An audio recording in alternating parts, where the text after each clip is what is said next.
pour Eventred.tv, nous présentons la troisième fête, donc la troisième émission sur les fêtes de l'Éternel. Et nous recevons, comme à chaque fois, et avec plaisir, le pasteur Joël Galis. Shalom Joël. Shalom François. Qui édite une revue qui s'appelle la revue Jérusalem Nouvelle Alliance. Et là en particulier, Tikvat Israël, je vous en avais déjà parlé, c'est une revue annuelle. Et nous vous proposons à tous les gens qui regardent, s'ils le souhaitent, de recevoir cette revue en se connectant sur le site de notre partenaire Jérusalem Nouvelle Alliance ou sur Eventred.tv pour recevoir cette revue numérique gratuitement et annuelle. Cette revue est réalisée par le pasteur Joël Galis et son épouse, que nous saluons bien aujourd'hui, qui n'est pas présent parmi nous, mais qui est très active pour cette revue. Alors, on va parler de cette troisième fête qui s'appelle la fête de Shavuot. Alors, est-ce que tu peux nous dire un peu plus qu'est-ce que ça veut dire Shavuot? Shavuot, c'est tout simplement un pluriel qui signifie semaine. Voilà, donc cette fête de Shavuot est la deuxième fête de pèlerinage, c'est une fête aussi agricole qui se célèbre 50 jours après Pâques, après Pessah. Donc à peu près mois de mai, juin. Oui, ça dépend le calendrier. D'accord. Donc, en particulier, je lis que pendant cette fête, on boit des produits lactés, il y a du miel, symbole de Canaan, de la terre promise. Voilà, de la terre promise, tout à fait. Voilà. C'est une fête agricole au départ, comme Pessah d'ailleurs aussi, et donc Sukkot. Et justement, en rapport de ce qu'elle est aussi une fête agricole, dans les synagogues, on lit le livre de Ruth.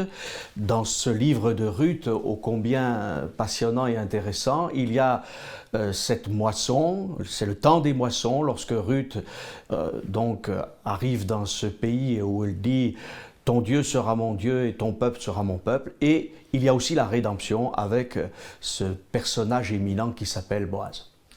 Formidable. Alors on peut lire, on rappelle dans la revue donc Exode 23, verset 16, ou Lévitique 23, 15, 17, 21, au niveau des versets. Voilà, donc ça, c'est une fête de l'Éternel, instituée par l'Éternel, et qui revêt une grande importance pour le peuple juif. Pourquoi? Parce que c'est, selon la tradition, à ce moment-là qu'il y a la réception de la Torah, qui fait d'Israël plus qu'un peuple, une nation qui bientôt aura aussi sa terre, la fameuse terre promise, qui est la terre que Dieu a allouée aux enfants d'Israël.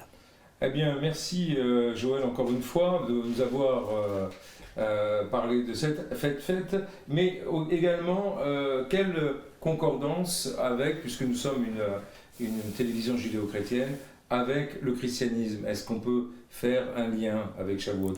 Alors, si on lit dans le livre des Actes des Apôtres, dans ce que les chrétiens appellent le Nouveau Testament, il y a cette fête de Shavuot qui est célébrée, puisque voilà, il est dit que tous les Juifs de la diaspora étaient venus donc à Jérusalem pour célébrer la fête, et c'est à ce moment-là que les premiers disciples de Jésus réunis ont reçu, selon le Nouveau Testament, la réception du Saint-Esprit du roi à Kodesh. Voilà, donc pour les Juifs, réception de la Torah, pour l'Église naissante, réception du Saint-Esprit.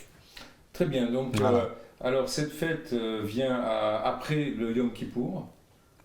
Non, le Yom Kippour viendra après. Le Yom Kippour viendra après, ouais, pardon. Après. Donc nous aborderons également dans de prochaines émissions pour expliquer le Yom Kippour. Voilà, il y a toute une succession de fêtes. Alors c'est vrai que parfois, je comprends, François, c'est pas toujours facile. Il y a beaucoup de fêtes avec Israël et c'est ça qui est extraordinaire. Voilà. Finalement, c'est un peuple qui sait faire la fête, mais la bonne fête, parce que quand on la fait avec Dieu, c'est extraordinaire. C'est la fête de l'Éternel. Alors, on abordera aussi Tu Bishvat, la fête de Tu Bishvat, qui est toujours dans cette revue, la fête de Purim, voilà. Où on mange des gâteaux en général, on est très contents. Et puis aussi les fêtes nationales. Oui, ça je pense que ce serait de belles émissions que de faire aussi les fêtes nationales de l'Israël actuel. Voilà, absolument. Voilà, donc merci encore Joël pour ta présence. Merci à vous tous. J'espère que ça vous a plu et on vous dit à de prochaines émissions pour continuer, je dirais, expliquer cette revue qui s'appelle Tikvat Israël, l'espérance sur Israël. Alors nous nous disons l'année prochaine à Jérusalem, voilà, pour vivre ces fêtes, pour ceux qui peuvent se déplacer, si on peut se déplacer, bien évidemment. En l'espérant. Voilà. Et Bezrat Hashem. Et je vous dis à bientôt. Merci Joël. Au revoir. Au revoir. Shalom à tous. Shalom.